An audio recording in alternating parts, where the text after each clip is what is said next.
You need to breathe in order to stay alive. For your body to stay alive, you need oxygen. And everyone in this hall knows that if you are deprived of oxygen, you will only be able to survive for a very short amount of time, and then you will die. Agreed?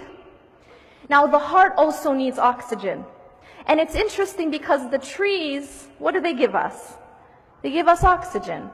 And in fact, Allah subhanahu wa ta'ala actually made this connection with the tree and the good word, the goodly word, that kalimatun tayyiba.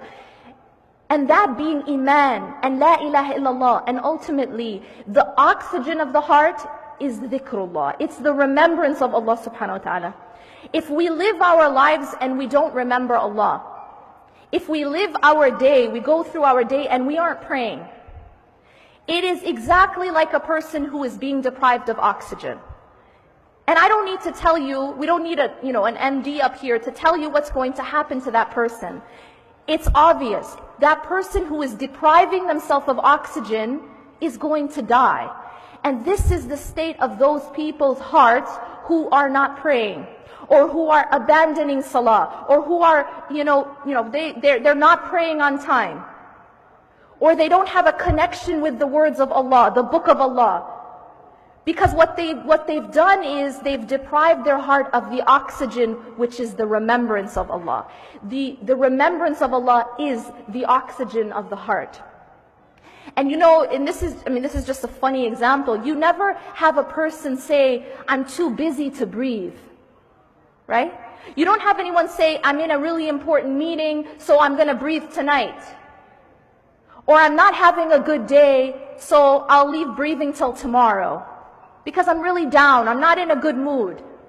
Nobody says I'm watching a TV show, so I'm not going to breathe. Or I'm at the mall. You understand the point here. We know that we have to breathe to stay alive. And it does not matter where we are, or in what state we are in, or in what condition we are in. Even when you're in US airports, you still breathe, right? Yeah?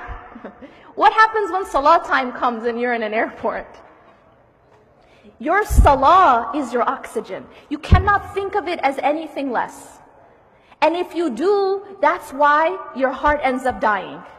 Really, it isn't rocket science. When people want to understand why they're having a spiritual crisis, it really is not complicated.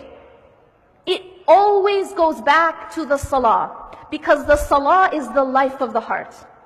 And a person has to first abandon the salah, or somehow put salah aside, in order to be able to get off the straight path. So the salah becomes a protection, and it is also the life of the heart. Now, we also know to take care of the body, we need food. We have to feed the heart. What is the food of the heart? It is also the remembrance of Allah.